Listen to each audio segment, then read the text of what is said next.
bien par la grâce de Dieu. Aujourd'hui, nous allons parler le thème qui serait spécialement « Sois une femme sage ». Bon, aujourd'hui, beaucoup de femmes fêtent la fête de la femme et nous allons parler vraiment sur ce thème ce soir « Sois une femme sage ». Avant de commencer, je vais prier. Seigneur, notre Dieu, notre bon Père Céleste, Seigneur, nous te disons merci. Merci encore pour ce moment, merci pour ta parole. Seigneur, nous voulons te recommander ce moment où nous allons encore partager ta parole. Seigneur, que toutes choses soient faites selon ta volonté et non selon notre volonté. Seigneur, dispose, Seigneur, nos oreilles. Seigneur, pour toute personne qui va écouter ce message, Seigneur, qui puisse l'aider, Seigneur, à grandir, à devenir cette personne que tu veux. Que ton nom seul soit glorifié pendant ce moment. Au nom de Jésus, j'ai prié. Amen. Amen, bien-aimé. Sois une femme sage. C'est un des termes que beaucoup de nous utilisons. Disons, sois une femme sage. Mais aujourd'hui, on va comprendre les caractéristiques ou ce qu'on doit voir dans l'attitude d'une femme qui est sage. Comment je dois arriver à être cette femme sage? Ou si je dis que je suis femme sage, quels sont les caractères qui affirment en moi que je suis une femme sage? Sans plus tarder, nous allons commencer à lire 1 Samuel 1, le verset 2 à 19, s'il vous plaît. Le nom de l'une était Anne, et le nom de la deuxième, Péninia. Péninia avait des enfants, mais Anne n'avait point d'enfants. Chaque année, cet homme montait de sa ville à Silo pour se prosterner devant l'Éternel des armées et pour lui offrir des sacrifices. Là se trouvaient les deux fils d'Élie, Ophni et Phinéas, sacrificateurs de l'Éternel. Le jour où Elkanah offrait son sacrifice, il donnait des parts à sa femme Péninia, ainsi qu'à tous ses fils et à toutes ses filles. Et il donnait à Anne une part d'eau, car il aimait Anne que l'Éternel avait rendue stérile. La rivale ne cessait pas de lui poser du chagrin pour qu'elle se révolte parce que l'Éternel l'avait rendue stérile. Toutes les années, il en était ainsi. Chaque fois qu'Anne montait à la maison de l'Éternel, Péninia lui causait du chagrin de la même manière. Alors elle pleurait et ne mangeait pas. Elkanah, son mari, lui dit, Anne, pourquoi pleures-tu et ne manges-tu pas? Pourquoi ton cœur est-il attristé? Est-ce que je ne vaux pas pour toi mieux que deux fils? Anne se leva, après que l'on eut mangé et bu à Silo. Le sacrificateur Élie était assis sur un siège près du montant de la porte du temple de l'Éternel. Et l'amertume dans l'âme, elle pria l'Éternel et pleura beaucoup. Elle fit un vœu et dit, Éternel des armées, si ton regard s'arrête sur l'humiliation de ta servante, si tu te souviens de moi et n'oublie pas ta servante, et si tu donnes un garçon à ta servante, je le donnerai à l'Éternel pour tous les jours de sa vie, le rasoir ne passera pas sur sa tête. Comme elle multipliait ses prières devant l'Éternel, Élie observa sa bouche. Anne parlait dans son cœur, seules ses lèvres remuaient, mais l'on n'entendait pas sa voix. Élie pensa qu'elle était ivre. Il lui dit, jusqu'à quand seras-tu dans l'ivresse? Fais passer ton vin. Anne répondit, non mon Seigneur, je suis une femme à l'esprit affligé, et je n'ai bu ni vin ni liqueur forte. Mais j'ai penché mon âme devant l'Éternel. Ne prends pas ta servante pour une femme de rien, car c'est l'excès de ma douleur et de mon chagrin qui m'a fait parler jusqu'à présent. Elle reprit la parole et dit, Élie reprit la parole et dit, va en paix et que le Dieu d'Israël te donne ce que tu lui as demandé. Elle dit, que ta servante obtienne ta faveur, et cette femme poursuivit sa route.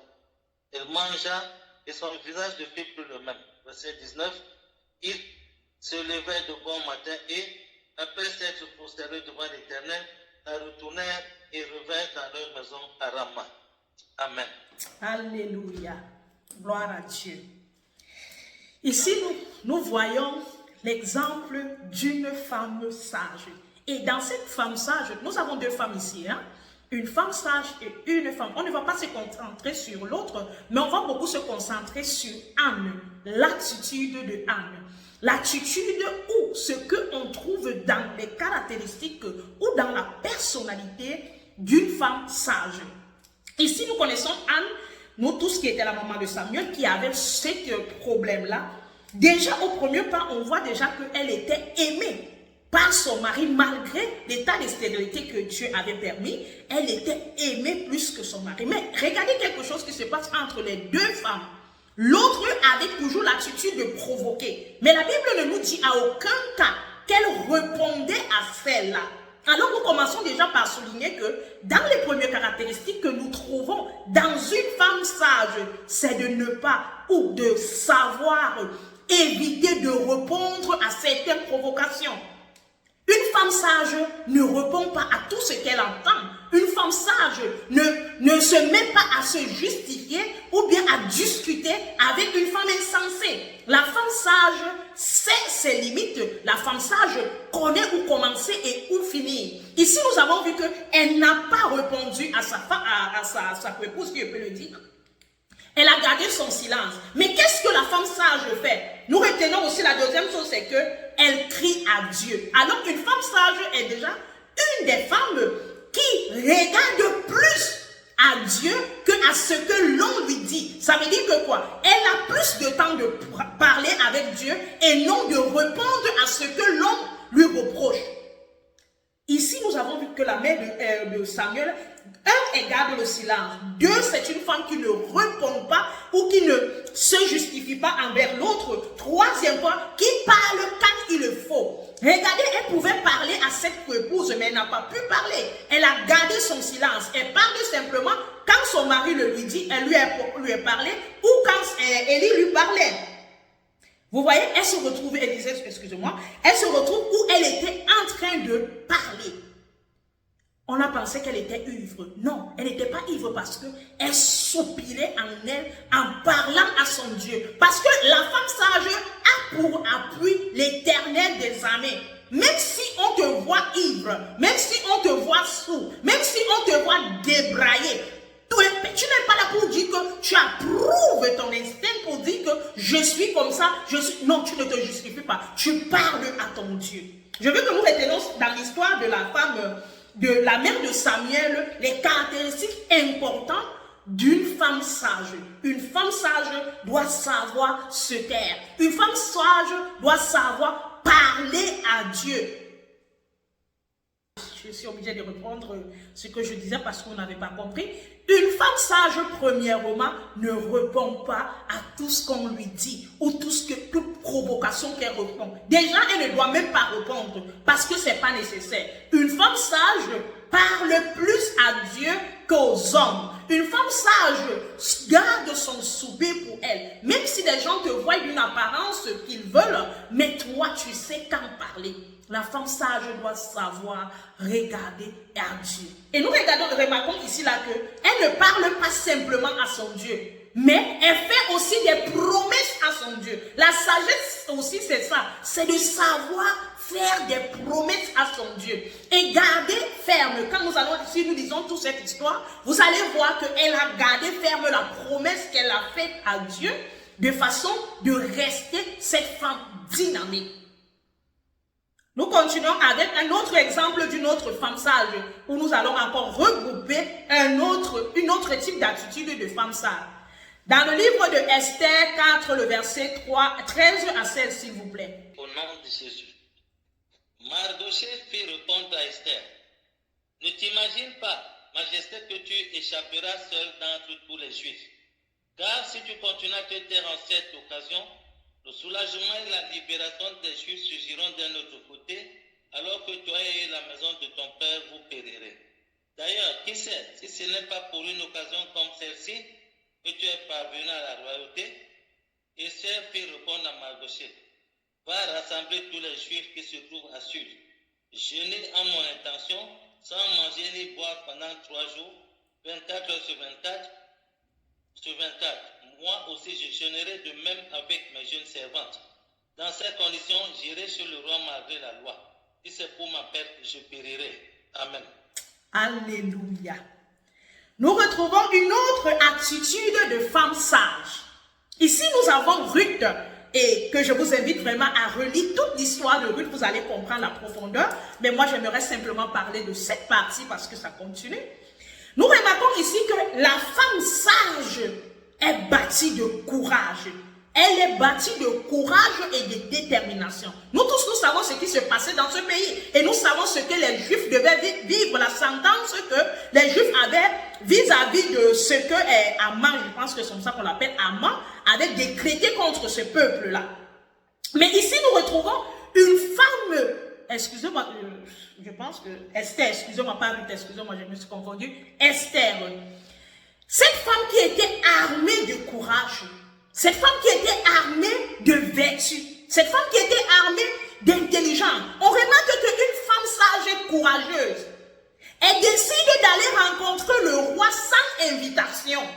Imaginez-vous quelqu'un qui se décide d'aller rencontrer le roi. Elle ne se limite pas à aller rencontrer seulement le roi, mais elle décide d'abord de commencer à s'appuyer sur son Dieu. Décide déjà de prendre son temps de prier. Vous allez voir que les femmes sages, des femmes battantes, des femmes dignes de Dieu, ce sont des femmes qui ont des déterminations. Elles prennent des décisions. Ce ne sont pas des femmes qui sont là, elles croisent les mains, elles regardent et se disent, ça va se faire seul.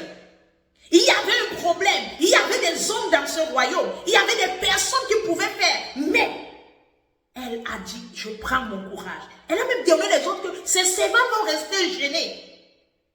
Et elle a pris son courage et détermination pour aller rencontrer le roi. Mais en allant rencontrer le roi, elle n'est pas allée comme quelqu'un d'ordinaire. Elle s'est préparée spirituellement. Elle est d'abord allée rencontrer son premier roi qui est Dieu. S'ils ont pris de jeûne, s'ils ont pris de prière, c'est parce qu'ils savaient qu'ils ont un Dieu merveilleux.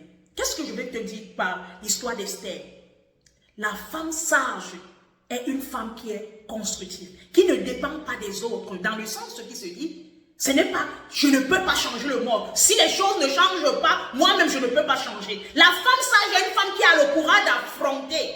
La femme sage est la femme qui a le courage de dire que je sais que je peux arriver. La femme sage a le courage. Et celle-là qui décide de prendre le courage. Une femme peut changer le monde. Une femme peut changer des choses. Mais est-ce que tu es une femme de courage? Est-ce que tu es une femme de détermination? Est-ce que tu es une femme de décision? Ici, nous voyons qu'elle a pris une décision. Elle a pris une résolution. Elle a pris une détermination.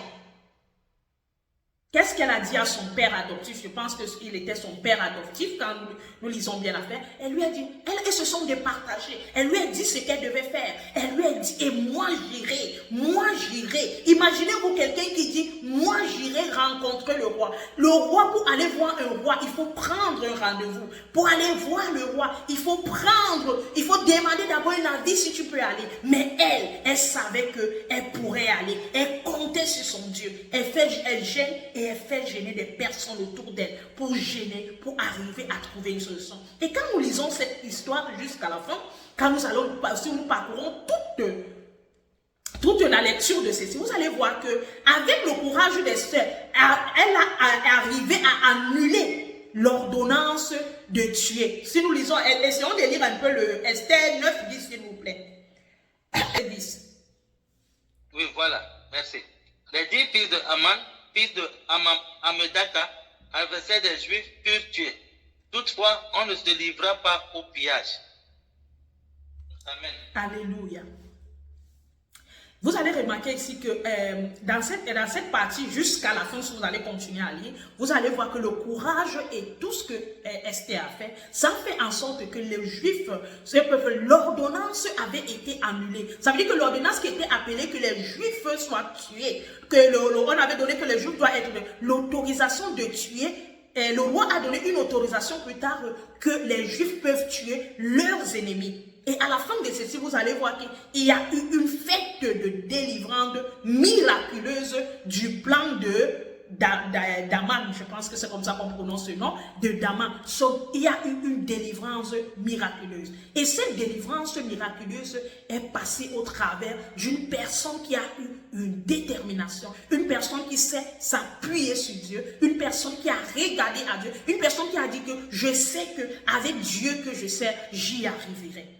Voilà une caractéristique ou des caractéristiques qu'on trouve dans les conséquences ou dans la vie d'une femme sage.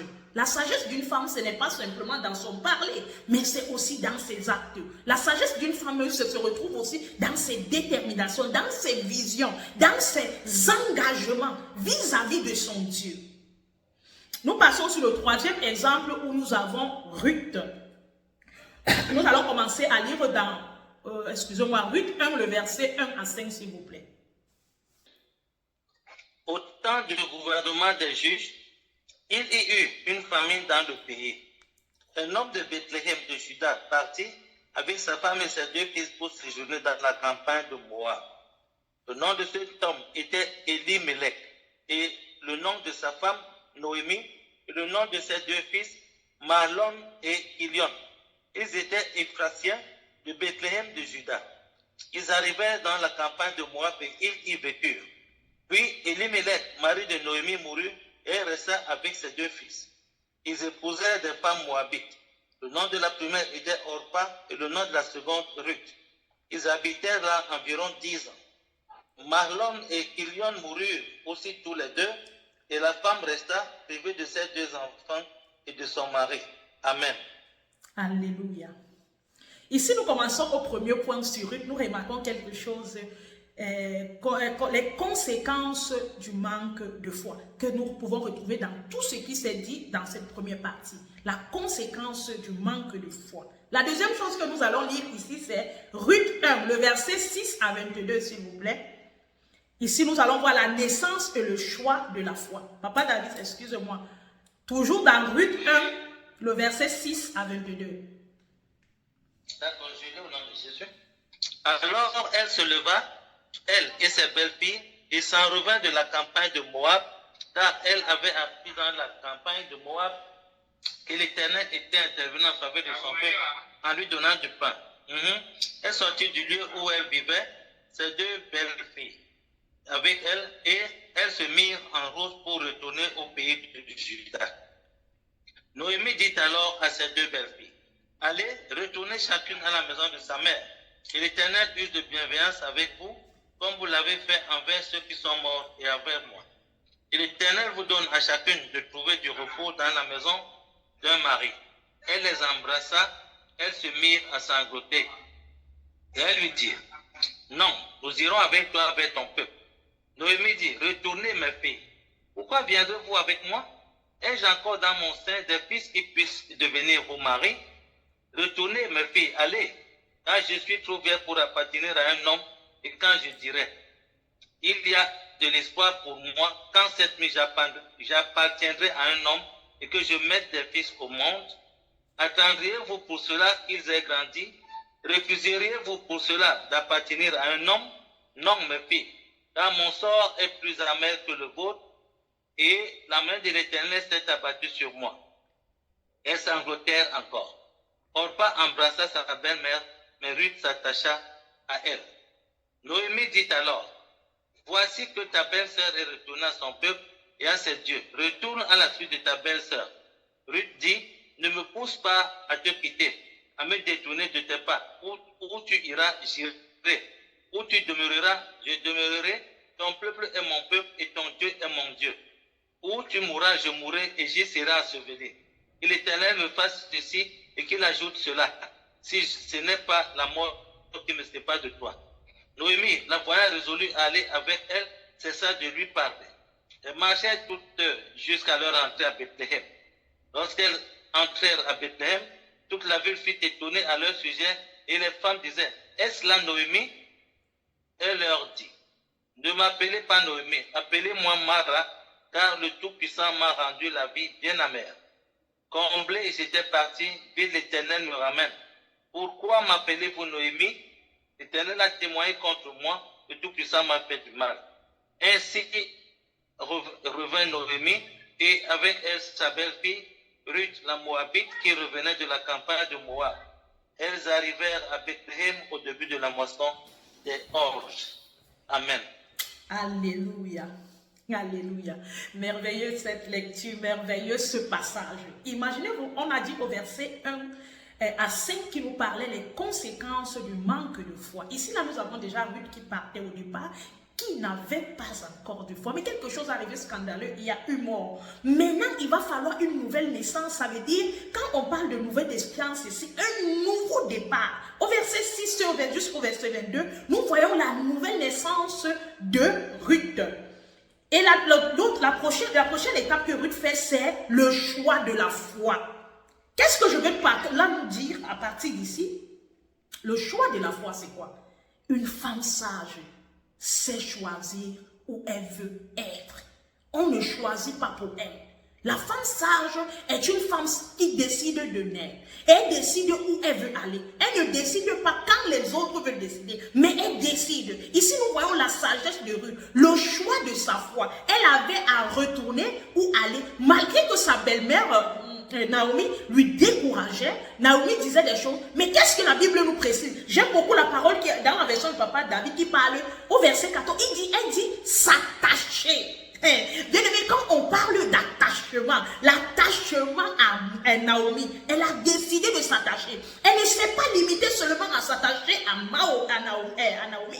Elle s'est attachée aussi vers le verset 16 et autres au peuple de Dieu. Ça veut dire qu'elle a dit, où tu iras, j'irai avec toi. Imaginez-vous la détermination, l'engagement, la vision de la femme sage.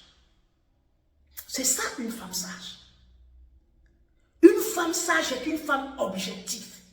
Et ses objectifs ne sont pas, elles ne sont pas duliers. Ses objectifs ne sont pas pétris. Ses objectifs ne sont pas le genre que oui, non, peut-être que avec ceci, elle était claire dans ses décisions. Elle était claire dans ses choix. Elle était claire dans ses visions. Une femme sage, c'est une femme précise. Elle est précise dans ce qu'elle veut. Elle est fière de ce qu'elle veut. Et elle est dedans. Que ça soit bien, que ça soit mal. Nous voyons combien de fois la naissance et le choix de la foi. Une femme sage doit savoir faire un choix de sa foi. Elle va savoir faire le choix de sa foi. Nous passons toujours sur Ruth, on continue à Ruth. Les œuvres et l'énergie de la foi. Chapitre 2, Papa David, de 1 à 18, s'il te plaît. Chapitre 2, de 1 à 18. Oui, toujours Ruth, s'il te plaît. Oui, je lis au nom de Jésus. Noémie avait un parent de son mari. C'était un homme puissant et riche de la famille d'Elimelech et qui se nommait Boz. Ruth la Moabite dit à Noémie, je vais aller au champ pour glaner des épis derrière celui dont j'obtiendrai la faveur. Elle lui dit, va ma fille. Elle est partie et s'en vint glaner dans un champ derrière les moissonneurs. Il se trouva que la pièce de terre appartenait à Boz, qui était de la famille d'Elimelech. Voici que Boz vint de Bethléem et dit aux moissonneurs, que l'Éternel soit avec vous. Et ils lui répondirent, que l'Éternel te bénisse. Boz dit à son serviteur, chargé de surveiller les moissonneurs, à qui est cette jeune femme? Le serviteur chargé de surveiller les moissonneurs répondit, c'est la jeune Moabite qui est revenue avec Noémie de la campagne de Moab. Elle a dit, je vais glaner et ramasser des épis entre les gerbes derrière les moissonneurs. Depuis qu'elle est venue ce matin, elle a été debout jusqu'à présent et ne s'est assise qu'un moment à la maison. Oh, dit à Ruth, écoute bien, ma fille, ne va pas glaner dans un autre champ, ne t'éloigne pas non plus d'ici et attache-toi à mes servants. Aie les yeux sur le champ que l'on moissonne et tu iras derrière elle. Voici, j'ai ordonné aux serviteurs de ne pas te toucher. Et quand tu auras soif, tu iras aux cruches et tu boiras de ce que les serviteurs auront puisé. Alors elle tomba en se prosternant, la face contre jusqu'à terre. Elle lui dit, comment ai-je obtenu ta faveur pour être reconnu, moi qui ne suis qu'une inconnue? Boz lui répondit, on m'a raconté en détail tout ce que tu as fait pour ta belle-mère depuis la mort de ton mari et comment tu as abandonné ton père, ta mère et ton pays natal pour aller vers un peuple que tu ne connaissais pas auparavant. Et l'Éternel te rende ce que tu as fait, que ta récompense soit complète de la part de l'Éternel, le Dieu d'Israël, sous les ailes de qui tu es venu te réfugier. Amen. Alléluia, alléluia, bien-aimé, amen, amen. Merci Papa David pour cette lecture. Bien-aimé, nous voyons l'œuvre, l'énergie de la foi. Ici, là, nous recueillons une énergie de la foi. Imaginez-vous qu'elle est arrivée dans ce pays. cette jeune femme, elle a décidé de partir faire même ce qu'il ne fallait pas faire. Ça veut dire qu'elle a opté de ne pas se croiser les bras, elle a opté de ne pas rester assise, elle a décidé de se suivre. Et on précise bien qu'elle se reposa un peu et elle reconduit. On appelle ça quoi? L'œuvre. Elle a l'œuvre de faire quoi? De moissonner. Elle a l'œuvre de travailler. Elle a l'œuvre de s'appliquer. Elle sait qu'elle n'est pas dans son pays. Elle sait que c'est... Mais ça ne lui est pas empêché d'être à l'œuvre. Bien aimé, je pense que quand on a fait cet enseignement, une fois je suis en train de vous parler, on va reprendre cette histoire, c'est Boaz, comme vous dites là, c'est Christ. Quand on parle des serviteurs et des servants, excusez-moi, les serviteurs, on parle du Saint-Esprit. Et quand on parle des hommes, c'est toute l'assemblée qui servait l'Éternel. Ça, c'est un autre enseignement. Mais ici, j'aimerais vraiment nous faire comprendre. Regardez vous-même une femme sage. La femme sage qui marche de ceci. Et ce qui accompagne une femme sage, c'est son témoignage. Être une femme sage, c'est une porteuse de témoignages. Elle n'a rien rencontré, elle n'a rien parlé à ce monsieur. Elle n'a rien dit à ce monsieur. Elle n'a rien dit. Mais il dit que j'ai appris. Hé, ma soeur, je vais te dire quelque chose. Tu ne peux pas dire que je suis femme sage. Mais pour que tu sois une femme sage, tu dois être accompagnée du bon témoignage. Aucune femme sage ne peut être accompagnée du mauvais témoignage. La sagesse commence par ton témoignage. Ton témoignage parle plus que toi. Cette femme n'a pas parlé. Elle n'a rien expliqué. Elle est simplement venue œuvrer. Elle est venue faire quelque chose. Et elle avait l'énergie et la foi de ce qu'elle faisait. Mais imaginez que son énergie et sa foi a parlé pour elle. Pour être une femme sage, tu dois avoir un bon témoignage. Pour être une femme sage, tu dois savoir que même si tu te trouves dans un pays étranger, tu dois aller te lever, aller rencontrer des contacts, aller rencontrer, te mettre derrière des personnes. C'est là que tu peux grandir. Elle savait qu'elle est venue quelque part, mais elle n'est pas venue pour rester les regarder. Elle est venue pour participer à la construction de ce peuple. Parce qu'elle a dit, elle avait promis à sa belle-mère et elle a honoré sa promesse. Une femme sage est une femme qui honore sa promesse. Elle ne vient pas trouver des excuses. Elle ne vient pas trouver des raisons. Elle ne vient pas trouver des lamentations. Elle vient pour être objective. Et ce qui me plaît, le monsieur dit, ma chérie, ma soeur, mon frère, quand tu as un bon témoignage, ton témoignage parle plus que toi. Tu n'as pas besoin d'ouvrir la bouche, mais ton témoignage t'accompagne. Papa David, ne te fâche pas, on continue la lecture s'il te plaît. Je ne suis pas fatigué, ma soeur. Ruth 3, le verset 9 à 15, s'il te plaît. Oui, très intéressant. Ruth 3, de 1 à 15, c'est ça? 1 à 13, papa. Ok, je lis au nom de Jésus. Noémie, sa belle-mère, lui dit, ma fille, je voudrais te procurer du repos pour que tu sois heureuse. Et maintenant, Boz, avec les servantes de qui tu as été, n'est-il pas notre parent? Or, lui-même doit vanner cette nuit des orges qui sont dans l'air. Lave-toi, parfume-toi, puis mets tes beaux habits et descends sur l'air. Ne te fais pas connaître à lui avant qu'il ait achevé de manger et de boire. Quand il ira se coucher, tu observeras à quel endroit il se couche. Ensuite, tu iras découvrir ses pieds et tu te coucheras. Il te dira lui-même ce que tu auras à faire. Elle lui répondit, tout ce que tu m'as dit, je le ferai. Elle descendit jusqu'à l'air et fit tout ce que sa belle-mère avait ordonné. Boz mangea et but, et son cœur fut joyeux. Il alla se coucher à l'extrémité du tas de gerbes. Ruth vint tout doucement découvrir ses pieds et se coucha. Au milieu de la nuit, cet homme frissonna et se retourna. Voici qu'une femme était couchée à ses pieds. Il dit, qui es-tu? Elle répondit, je suis Ruth, ta servante. Étends ton aile sur ta servante, car tu as devoir de rachat. Il dit, et sois bénie de l'Éternel, ma fille. Cette dernière marque de loyauté vaut mieux encore que la première, car tu n'as pas recherché des jeunes gens pauvres ou riches. Maintenant, ma fille, sois sans crainte. Je ferai pour toi ce que tu diras, car sur la place publique, chacun sait que tu es une femme de valeur. Maintenant, il est vrai que j'ai devoir de rachat, mais il en existe un autre plus proche que moi. Passe ici la nuit. Au matin, s'il veut s'acquitter de son devoir de rachat envers toi, c'est bien. qu'il s'en acquitte. Mais s'il ne lui plaît pas de s'en acquitter envers toi, moi je m'en acquitterai envers toi, Éternel et vivant. Reste couché jusqu'au matin. Amen. Alléluia, alléluia. Ah, les qualités d'une femme sage.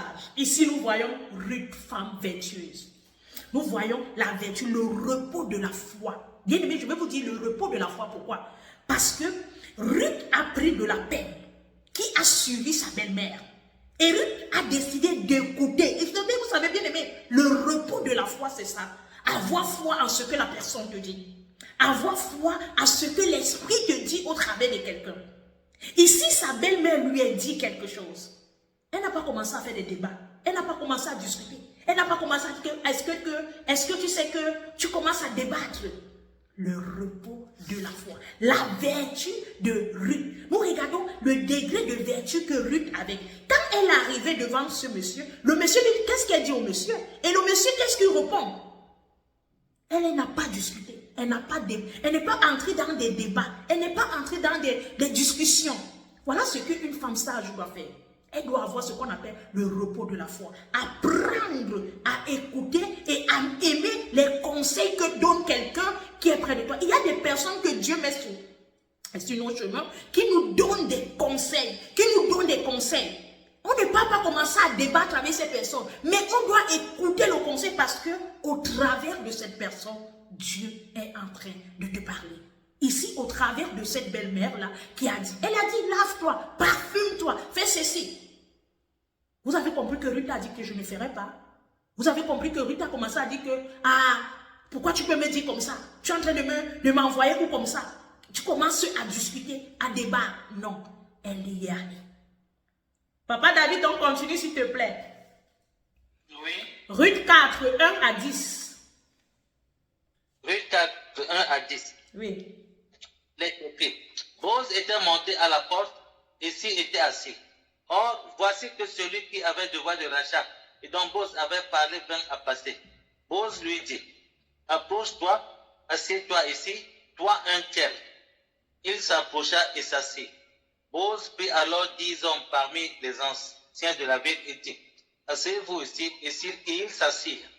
Puis il dit à celui qui avait le devoir de rachat, Noémie, revenue de la campagne de Moab, a mis en vente la pièce de terre qui appartenait à notre frère Elimelech. Et moi j'ai pensé t'en informer et te dire, fais-en l'acquisition en présence de ceux qui siègent et des anciens de mon peuple. Si tu veux racheter, rachète. Si tu ne rachètes pas, déclare-le-moi que je le sache, car il n'y a personne à part toi qui ait ce devoir. Je ne l'ai qu'après toi. Il répondit, c'est moi qui rachèterai. Boz dit, le jour où tu accueilleras le champ de la main de Noémie, tu t'accueilleras en même temps de Ruth la Moabite, femme du défunt, pour maintenir le nom du défunt sur son héritage. Celui qui avait le devoir de rachat répondit, je ne peux pas racheter pour mon compte, de peur de détruire mon héritage. Rachète pour toi ce que j'ai le devoir de racheter, car je ne peux pas racheter. Autrefois, en Israël, pour valider une affaire quelconque relative à un rachat ou à un échange, on notait sa sandale et la donnait à l'autre. Et cela servait d'attestation en Israël. Celui qui avait devoir de rachat dit donc à Boz, fais l'acquisition pour ton compte. Et il ôta sa sandale. Alors Boz dit aux anciens et à tout le peuple, vous êtes témoins aujourd'hui que j'ai acquis de la main de Noémie tout ce qui appartenait à Elimelech, à Kilion et à Mahlon, et que je me suis également acquis pour femme Ruth la Moabite, femme de Mahlon, pour maintenir le nom du défunt sur son héritage et pour que le nom du défunt ne soit pas retranché d'entre ses frères et de la porte de sa ville. Vous en êtes témoins aujourd'hui. Amen. Alléluia, alléluia. Le rachat est la récompense de la foi. Vous voyez, dans une femme sage, on va toujours trouver tous ces actes qu'elle suit, tous ces actes qu'elle suit, il y a un rachat. Et ici, là, on avait cette femme, Ruth, là, on avait cette femme-là, mais il y avait ce rachat qui était comme ça, comme vous voyez. Mais vous allez remarquer que moi, ce qui m'intéresse là, c'est la récompense de la foi de cette fille-ci. La récompense qui tirait avec elle. Tout ceci, c'est à cause depuis le départ. Si je suis en train de nous faire lire tous ces chapitres, c'est pour que nous essayons de comprendre que une femme sage, ça va progressivement. Il y a les étapes. Quand on échoue certaines étapes, on ne peut pas arriver à être une femme sage. Il faut passer par chaque étape et surpasser chaque étape avec mention. Et ici, nous voyons que Ruth était cette femme-là qui surpassait. On regarde la récompense de la foi que Ruth avait. Ruth a eu une récompense de sa foi. Cette foi qu'elle a, comme je parlais au départ, au repos de sa foi. La confiance, la récompense de cette foi qu'elle a mis sur sa belle-mère, elle a mis sur le peuple sur lequel elle a cru. Elle a dit, où tu iras, j'irai. Tout ce que ton peuple sera mon peuple. Ça veut dire que quelqu'un qui a une foi, c'est qu'il va à un pays, il va à un endroit, il va quelque part. Il n'a pas, c'est la même chose qu'une femme sage. Elle vient à Jésus, elle se donne et elle sait que je ne sais pas où je vais, mais ce que je sais, c'est que je vais arriver. C'est ça une femme sage. Elle va avec détermination. Personne ne lui décourage. Elle n'a pas peur des circonstances qu'elle peut rencontrer. Elle n'a pas peur des épreuves qu'elle peut vivre. Elle n'a pas peur de ce qu'elle vivra là-bas. Mais elle va. La femme sage, c'est elle qui préfère aller dans le chemin où elle n'attend rien en retour. Quand elle partait de son pays, elle n'avait pas tout ceci. Elle ne pensait même pas arriver à ceci. Elle ne savait même pas si elle pouvait arriver à ceci. Ça, ce n'était pas son objectif. Son objectif, c'est d'aller. C'est la même chose. Est-ce qu'une femme sage sait qu'elle doit suivre Christ? Pas pour venir à Christ. Seigneur, je m'en vais, je te suis parce que je veux la voiture. Seigneur, je te suis parce que je veux le mariage. Seigneur, je te suis parce que je veux les arachides. Seigneur, je te suis parce que ceci. Ça veut dire que toi-même, tu prends un chemin, tu as déjà donné la conclusion de ton chemin. Ça veut dire que ton voyage va s'arrêter. Ton voyage va s'arrêter. Je veux que nous soyons comme Ruth. Le but, c'est de suivre Jésus. Sa belle-mère, c'était la personne qui l'a annoncé Jésus. La personne qui l'a montré le chemin de Jésus. Elle n'est pas venue à Jésus pour l'enfant. Elle n'est pas venue à Jésus comme elle a perdu le mari. Elle vient à la recherche de Jésus. Elle est venue à Jésus pour être enfant de Dieu. Et Dieu a commencé à rendre l'impossible possible. Alléluia. Dernière partie, papa David. Ruth 4, le verset 11 à 17. Ruth 4, verset 11 à 17, il est écrit: tout le peuple qui était à la porte et les anciens dirent: nous en sommes témoins. Et l'Éternel donne à la femme qui entre dans ta maison d'être comme Rachel et Léa qui, toutes deux, ont bâti la maison d'Israël. Deviens puissant à Ephrata et fais-toi un nom à Bethléem. Puisse la descendance que l'Éternel te donnera par cette jeune femme rendre ta maison semblable à la maison de Pérez que Tamar enfanta à Juda. Boaz prit Ruth qui devint sa femme, il alla vers elle. L'Éternel permit à Ruth de concevoir, et elle enfanta un fils. Les femmes dirent à Noémie: béni soit l'Éternel qui ne t'a pas laissé manquer aujourd'hui d'un rédempteur, dont le nom sera célébré en Israël. Il te fait revenir à la vie et soutient ta vieillesse. Quand ta belle-fille qui t'aime l'a enfantée, elle qui vaut mieux pour toi que sept fils. Noémie prit l'enfant et le mit sur son sein, et ce fut elle qui l'éleva. Les voisines lui donnèrent un nom en disant: un fils est né à Noémie. Elle l'appelait du nom d'Obed. C'est lui le père d'Isaïe, père de David. Amen.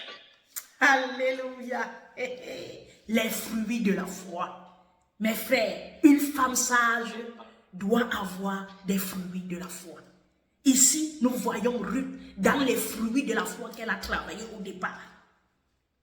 Tu ne peux pas vouloir être femme sage sans passer par voir ses fruits. Ici, elle est arrivée au fond du tableau de ses bénédictions. Ça veut dire que tout le processus qu'elle a couru, elle a parcouru, elle est arrivée au tableau final. Quand nous lisons la partie du verset 14 et 15, Papa David, tu peux me relire le verset 14 et 15 s'il te plaît? Bien sûr. Les femmes dirent à Noémie: béni soit l'Éternel qui ne t'a pas laissé manquer aujourd'hui d'un rédempteur, dont le nom sera célébré en Israël. il te fait revenir à la vie et soutient ta vieillesse. Car ta belle-fille qui t'aime l'a enfantée, elle qui vaut mieux pour toi que 7 fils. Amen. Le tableau de bénédiction divine. Imaginez-vous quelqu'un qui vient d'un pays. On dit qu'elle vaut plus que 7 fils. Je ne sais pas si vous avez bien compris cette partie comme moi, mais elle vaut plus que 7 fils. Regardez les récompenses. Les fruits de notre foi font en sorte que les gens autour de nous se réjouissent. Les fruits de notre foi font en sorte que un peuple déclare des prophéties, déclare des tableaux de récits pour la gloire de Dieu. C'est ce qu'on doit trouver dans une femme sage. Ce genre de fruits, de foi. Toute foi qui a marché selon la norme, cette foi va nous amener à la récolte du fruit. Et on ne va pas en bénéficier seul ces fruits, mais tous ceux qui sont autour de nous en bénéficieront aussi. Et nous voyons, quand nous allons relire le chapitre peut-être du 4, 18 à 22, on parle du couronnement de la foi. Regardez jusqu'à elle arriver au couronnement de sa foi, mes bien-aimés. C'est ça une femme sage. Elle part de zéro pour arriver à l'éternité. Le couronnement de notre marche. Quand on vient à Jésus, pas pour chercher des choses. Quand on vient à Jésus, pas pour regarder des objets. On vient à Jésus. On va passer d'étape par étape. Et on arrive au couronnement. C'est ce verset, je vous laisse le lire à la maison. Ruth 4, le verset 18 à 22. Vous pouvez le continuer à le lire à la maison. Vous allez voir le couronnement de la foi. C'est ce genre de femme que Dieu veut que nous soyons.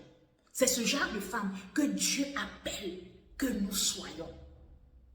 Nous allons lire une dernière lecture pour une autre femme et on va arrêter. Jean 4, le verset 1 à 42, Papa David, s'il te plaît. Jean 4, hein? Oui, Jean 4, le verset 1 à 42. Ok, une minute. Jean 4, verset 1 à 42. Il est écrit, le Seigneur sut que les pharisiens avaient appris qu'il faisait et baptisait plus de disciples que Jean. Toutefois, Jésus ne baptisait pas lui-même, mais c'était ses disciples. Alors, il quitta la Judée et repartit pour la Galilée. Or, il fallait qu'il traverse la Samarie. Il arriva donc dans une ville de Samarie nommée Sichar, près du champ que Jacob avait donné à Joseph, son fils. Là se trouvait le puits de Jacob. Jésus, fatigué du voyage, était assis au bord du puits. C'était environ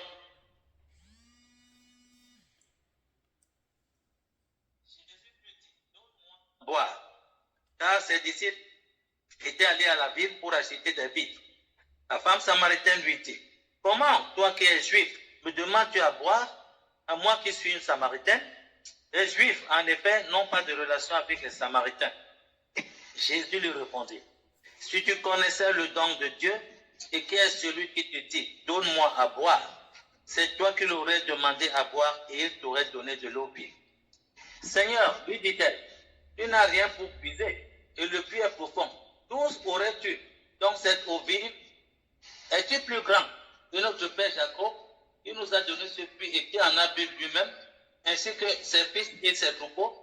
Jésus lui répondit, quiconque boit de cette eau aura encore soif.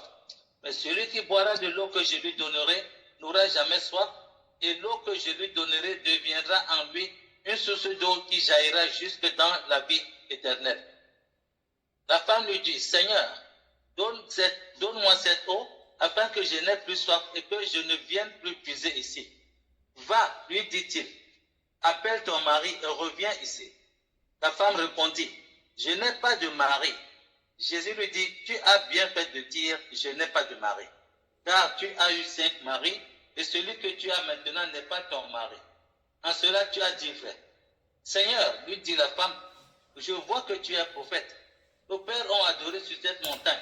Et vous dites, vous, que l'endroit où il faut adorer est à Jérusalem. Femme, lui dit Jésus, crois-moi, l'heure vient et où ce ne sera ni sur cette montagne, ni à Jérusalem que vous adorerez le Père. Vous adorez ce que vous ne connaissez pas. Nous adorons ce que nous connaissons, car le salut vient des Juifs. Mais l'heure vient, et c'est maintenant, où les vrais adorateurs adoreront le Père en esprit et en vérité. Car ce sont de tels adorateurs que le Père recherche. Dieu est esprit, et il faut que ceux qui l'adorent en esprit et en vérité. La femme lui dit, je sais que le Messie vient, celui qu'on appelle Christ. Quand il sera venu, il nous annoncera tout. Jésus lui dit, je le suis, moi qui te parle. Alors arrivèrent ses disciples, qui furent étonnés de ce qu'il parlait avec une femme. Toutefois, aucun ne dit, que demandes-tu ou de quoi parles-tu avec elle? La femme laissa donc sa cruche, s'en alla dans la ville et dit aux gens, venez voir un homme qui m'a dit tout ce que j'ai fait. Ne serait-ce pas le Christ? Il sortit de la ville et vint vers lui. Pendant ce temps, les disciples le priaient en disant, Rabbi, mange. Mais il leur dit, j'ai à manger une nourriture que vous ne connaissez pas. Les disciples se disaient donc les uns aux autres, quelqu'un lui aurait-il apporté à manger? Jésus leur dit, ma nourriture est de faire la volonté de celui qui m'a envoyé et d'accomplir son œuvre. Ne dites-vous pas qu'il y a encore 4 mois jusqu'à la moisson? Eh bien, je vous le dis, levez les yeux et regardez les champs qui sont blancs pour la moisson.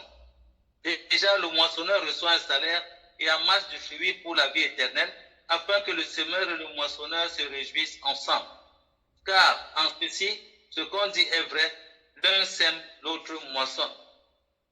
Je vous ai envoyé moissonner ce qui ne vous a coûté aucun travail. D'autres ont travaillé et c'est dans leur travail que vous êtes entrés. Plusieurs Samaritains de cette ville crurent en Jésus à cause de la parole de la femme qui rendait ce témoignage. Il m'a dit tout ce que j'ai fait. Aussi, quand les Samaritains vinrent à lui, ils le priaient de rester auprès d'eux. Et il resta là 2 jours. Ils furent encore beaucoup plus nombreux à croire à cause de sa parole. Et il disait à la femme, ce n'est plus à cause de tes dires que nous croyons, car nous l'avons entendu nous-mêmes et nous savons que c'est vraiment lui le sauveur du monde. Amen. Alléluia. Alléluia, gloire à Dieu. Ici, nous voyons encore une autre qualité d'une femme sage. Nous avons déjà commencé par la première étape ici. Une femme sage est une femme de simplicité. Deuxième de chose, une femme sage est une femme de dialogue. Troisième de chose, une femme sage est une femme d'écoute. Quatrième de chose, une femme sage est une femme de vérité.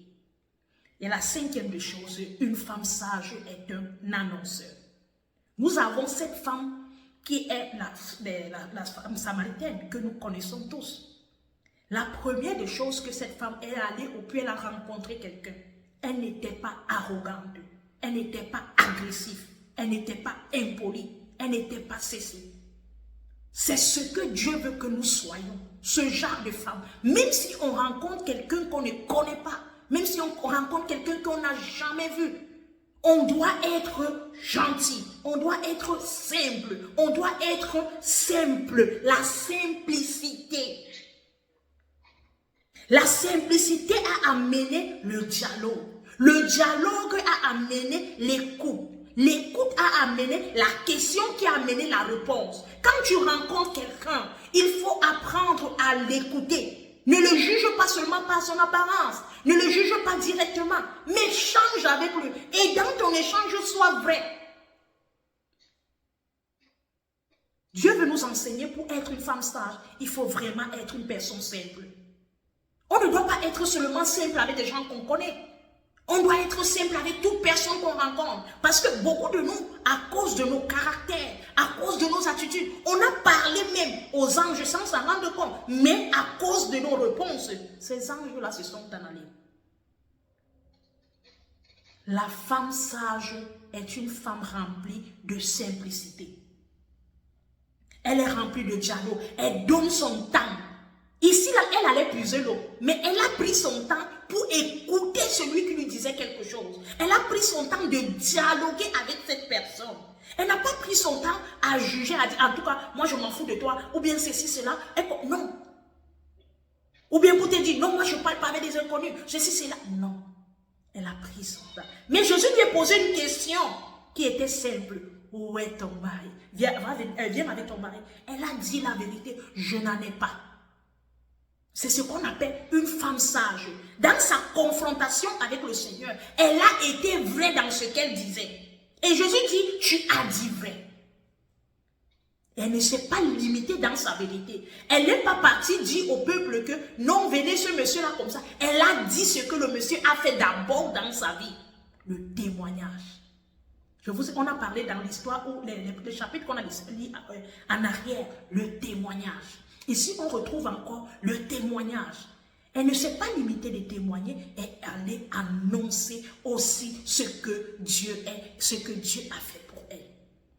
Ce sont des qualités qu'on doit retrouver dans une femme sage. Et le peuple, on dit, beaucoup cru grâce à cette parole qu'elle a dit.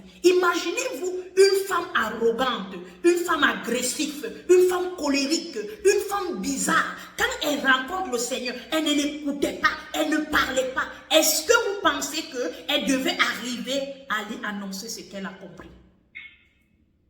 Le Seigneur veut que nous soyons des femmes sages.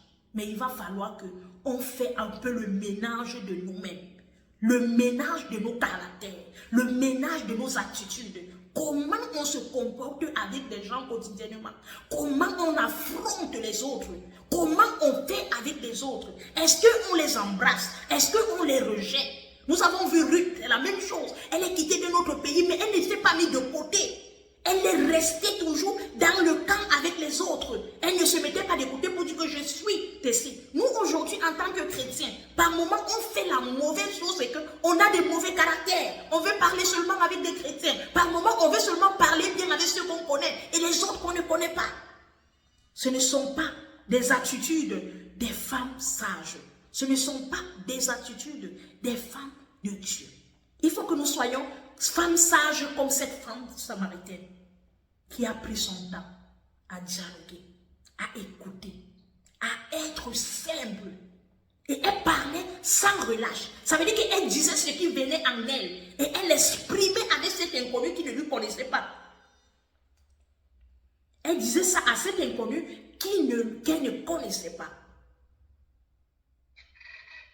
Durant tous ces exemples que nous avons pris ce soir, si je vous ai fait lire beaucoup d'exemples, il y a assez d'exemples dans la Bible, mais je voulais vraiment résumer ces exemples à nous faire comprendre que voici des attitudes, voici des choses qu'on doit retrouver dans les attitudes ou dans la vie d'une femme sage. Le Seigneur a besoin de ce type de femme qui est accompagnée de tous les accessoires que nous avons cités. Et vous allez remarquer que dans toutes les femmes que nous avons lues ce soir, vous allez voir qu'aucune de ces femmes était une femme qui se lamente. Aucune de ces femmes était une femme qui aimait des raccourcis. Aucune de ces femmes-là était une femme qui voulait simplement être comme ça. Toutes ces femmes étaient des femmes déterminées. C'était des femmes vraies. Ce sont des femmes qui se donnaient à 100%. Ils n'avaient pas le temps de se lamenter. Ils ne vivaient pas de lamentation. Ils ne vivaient pas de la paresse. Vous allez voir ici que ce n'étaient pas des femmes paresseuses. Ce n'étaient pas des femmes toujours alourdies. Ce ne sont pas toujours les femmes. Une femme sage doit avoir des caractères actifs. Il y a aujourd'hui des femmes, on ne veut plus être des femmes. On veut vivre aux dépens d'un homme. Parce qu'on va se dire que quand je veux me marier, c'est là que je vais devenir une femme serviable. Quand je suis célibataire, je ne peux pas être serviable. Ce n'est pas quand on est marié qu'on active. L'activation d'une femme doit commencer hors du mariage. On a vu Ruth ici, là. Elle n'était pas encore mariée, mais ça ne l'empêchait pas de vivre. L'activation de notre foi. On a vu Esther. La Bible ne nous précise pas, mais on peut comprendre ici. On n'a pas nominé sur le mari où elle était mariée. Mais on te montre que c'était une femme de décision.